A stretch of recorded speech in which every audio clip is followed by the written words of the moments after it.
Hello, everyone. Welcome to another session of our Founder Spotlight series. Today, we are featuring Easy Wage, which is a fintech startup providing financial wellness solutions. And Easy Wage is also part of our I2I Scale Sprint 1. So, Fatima, thank you so much for joining the session. Thank you Let's so start. much, Dua. Let's start with a brief introduction about yourself and what inspired you to start Easy Wage. Sure.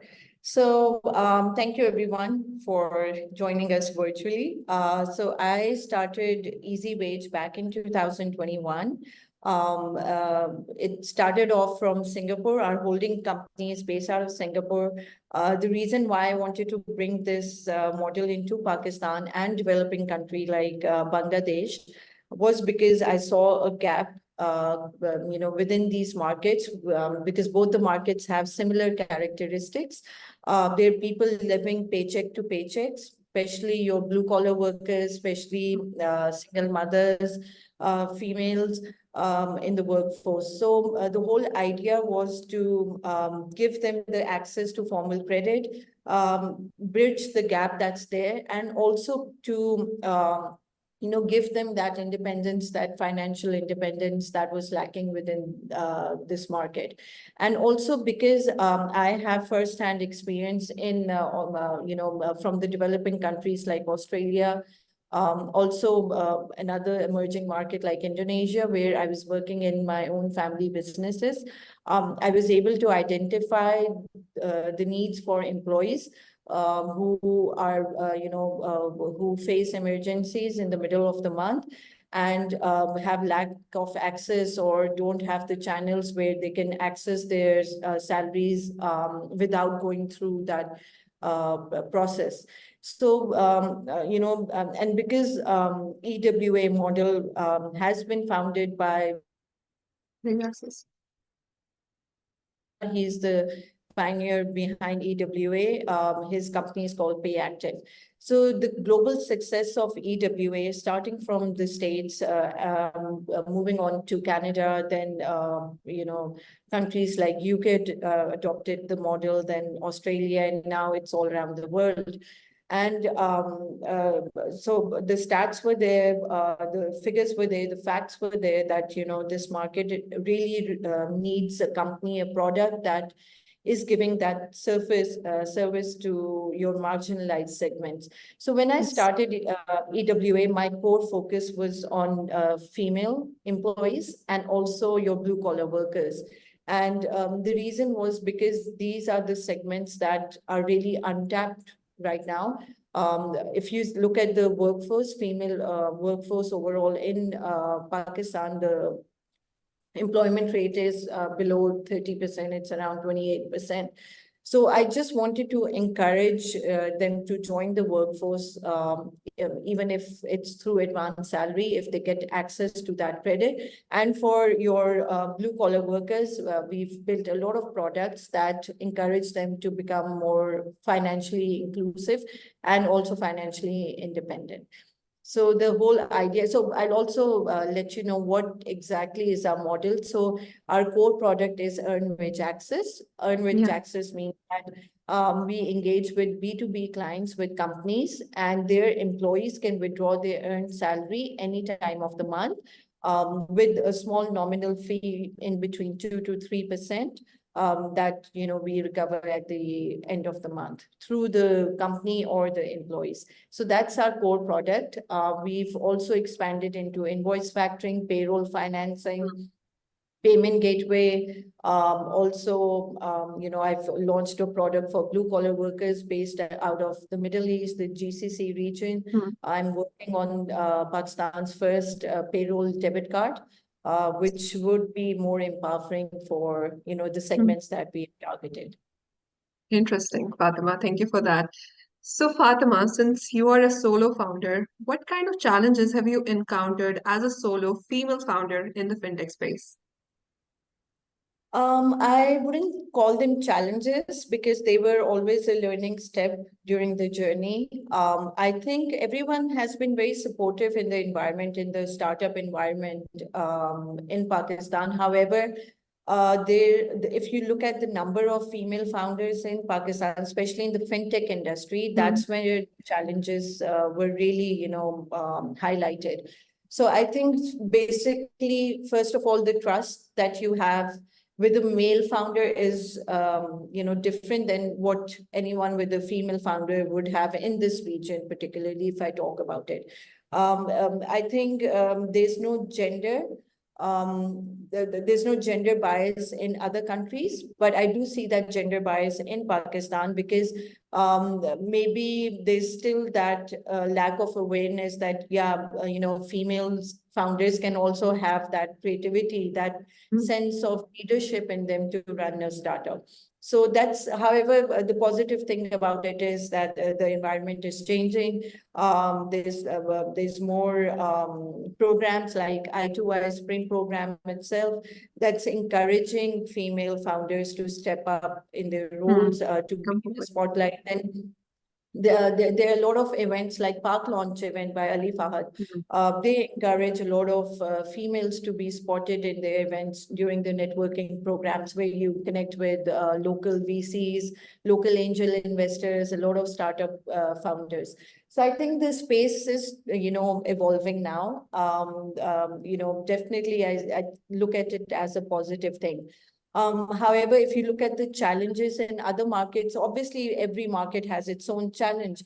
yeah. In Bangladesh, I didn't face that challenge as a female founder because on our advisory board, we have Sonia Bashir Kabir, who runs the SPK movement in Bangladesh, which is mainly focused on female founders running the tech, Mm, industry in there.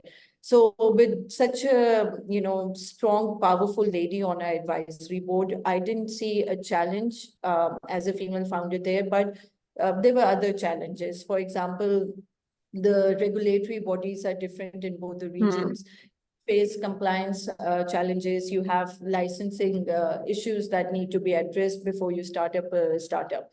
So I think this set of challenges are always there. It's just how you navigate your way through it. mm, And as a sole founder, to answer your question, I think having more founders definitely has more advantages too. Like one founder can focus on the operations, the other founder can focus on mm. fundraising. So as a Absolutely. sole founder, I had to navigate everything on my own. So I think, but I look at it as a wonderful experience. I don't look at it as a drawback. I just look at it as a experience that I was able to gain Mm, by having my hands full on all the things at the same time. makes sense. So, Fatima, like you've mentioned that you guys are operating in Pakistan, Bangladesh, and then Singapore as well. So, why these three countries? And like, could you like highlight some of the unique opportunities of these three markets? Sure. So Singapore is our holding company. That's where our entire decisions lie. Mm-hmm, So from that holding company, we started our operations in Pakistan initially. Why we chose Pakistan? First of all, obviously the low cost of labor here, the low cost of IT development. Pakistan is, building up their game in terms of IT sector. And we are seeing very, very good, development there that our IT exports have increased tremendously in the past 2 years. So we wanted to keep Pakistan as ground zero where all the tech development would be, took place. We have a good team of developers sitting in-house doing all the tech development. So we built the entire tech stack here. And the idea was then to do a lift and drop model in Bangladesh. We successfully launched in Bangladesh within 6 months of launching in Pakistan. And the reason why we were able to do that was we just did a pick and lift and drop model, and we mm-hmm, converted the application into the local language. And it was very easy. If you have a good tech stack, you can easily move into a new market mm-hmm, by just integrating the APIs and also, if you have good partnerships. So we had an exclusive partnership with Bcash, giving us, the accessibility of 1 million clientele in Bangladesh. yes, So, and with our good networking also, we were able to, expand at a very short time. Hmm. That was something not many startups are able to achieve. So we Yeah. were lucky in that sense that our expansion within two markets with similar characteristics was very smooth. And to answer your question, why these two markets? So basically, both Pakistan and Bangladesh have very similar demographics. Your income earners, middle to lower income earners, they fall under this, this category where they are living paycheck to paycheck. They have emergencies in the middle of the month, and both the countries are facing challenges of loan sharks. Yeah. Their employees actually go to loan sharks to get even small amount of loans Hmm. because banks have their own KYC and a process which is very long and tiring. And sometimes these employees are either, left with their relatives or friends to ask for loans. So we Yes. saw that thing, in both the markets, and then also the lack of access of formal credit. Hmm. Both these markets have, still have a long way where they still have to build on more financial inclusion programs, where they still have to educate companies to build products that can, get rid of these financial barriers. So, for example, when we started EWA in the region, we also introduced USSD code for salary disbursement. So the idea behind that was to make sure your blue collar workers who are working out of factories or in your rural suburbs, they don't have access to smartphones, or they don't have your mobile data or Wi-Fi accessibility. Some of them are still using phones like Nokia 3310, which don't have a smart interface. So we wanted to make sure that that segment is not left out when we Hmm. are giving wage. When we are engaging with companies, for example, textile companies, they have factory workers who don't have smartphones. So we wanted to Yeah. make sure everyone is included in that. So Yeah. that process itself is, part of financial inclusion in my vision. Hmm. That was the idea that, we are getting rid of financial barriers. So Hmm. the first step towards financial independence is actually getting rid of these barriers, actually introducing, building products that are making everyone a part of that ecosystem, not only people with Hmm. smartphones or Wi-Fi or mobile data. That makes sense. So Fatima, like you said that you guys already had a tech stack and all you did was to basically replicate it in another country. Yeah. So, and then you also said that Bangladesh also has somehow similar demographics like Pakistan. So for startups who are looking to expand or scale to countries, markets like Bangladesh, can you like comment on the regulatory landscape of that country? Yeah, so I would really suggest that get a good legal team. Do your Mhm. research before you even think about expanding into a new region, because the challenges are not like, you can't expect both the countries to have similar challenges. They will have Exactly. different sets of challenges. So you need to be prepared for that. You need to be more proactive in terms of your legal homework, Hmm. because for us, we had a good connection team of advisory board, as well, our own employees who were based out of Bangladesh. So we were lucky in that sense that we were well aware of the local on ground challenges. We had a team sitting out of Bangladesh who first did their whole homework. The first person we hired out of Bangladesh was a general counsel. And the reason why was because we wanted to make sure we weren't falling in any gray zone in terms of regulatory bodies. So my advice would be for all the founders that want to expand their company, particularly into Bangladesh. Make sure your compliance is in place. Make sure your legal team has done their homework and advised you where exactly do you sit on the regulatory bodies framework. So, for example, the NBFC license that we have in Pakistan, That Hmm. same license is in Bangladesh, but it's called NBFI. The amount of funding required for that in Pakistan might be just 10%, but for the same license for Bangladesh, you need millions of dollars for that. So this is just one example that, the regulatory part can be very, very groundbreaking in the sense that if you don't follow in even one category of the rules and regulations, Hmm. you might end up facing a very difficult challenge, which is that, you might have to exit even before you enter the market. Makes sense. Uh, so just make sure that you follow all of that. And Hmm. the other option, like, I always advise is that if you don't want to take that risk of compliance of the licensing part, why don't you just partner with the local companies? Yeah. And I think that gives you that space of also being in control, yet not having to navigate the challenges yourself. So you have a local partner that's taking care of the regulatory part, the licensing part, while you act as their tech service provider. Hmm. And we've done something similar in KSA in Hmm. Riyadh. We haven't officially launched there yet, but we've partnered with a local company, and through their license, we are able to, operate as a tech service provider. So if you have that option, I think that would still be better than entering the market itself, because the Hmm. cost of entering the market, you have to first evaluate your financial projections. You have to evaluate what funds are available to actually enter this new market, Hmm. age in hiring process, legal process, getting the whole tech team.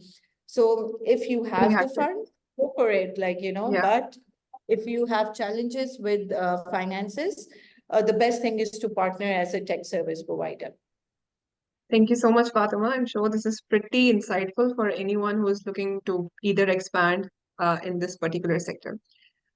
So let's now do a quick mid-sprint check-in.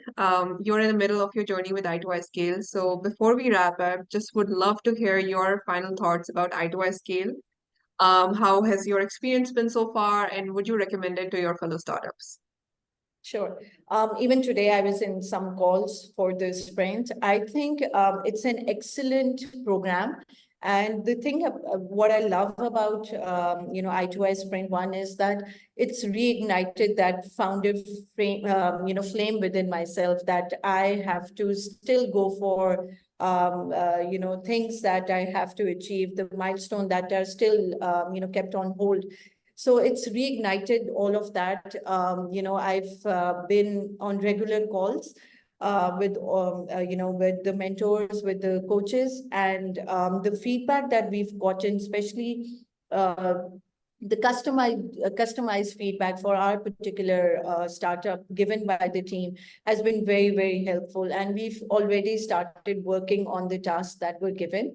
And I think it's just something, you'd be lucky if you get selected, because the feedback that you get, the coaches that are on the panel and the mentors that are there step by step in every week, you wouldn't be able to find them, otherwise. So learn from all the feedback. And the best thing is, this is an opportunity for startups to address the issues that they can't resolve on their own.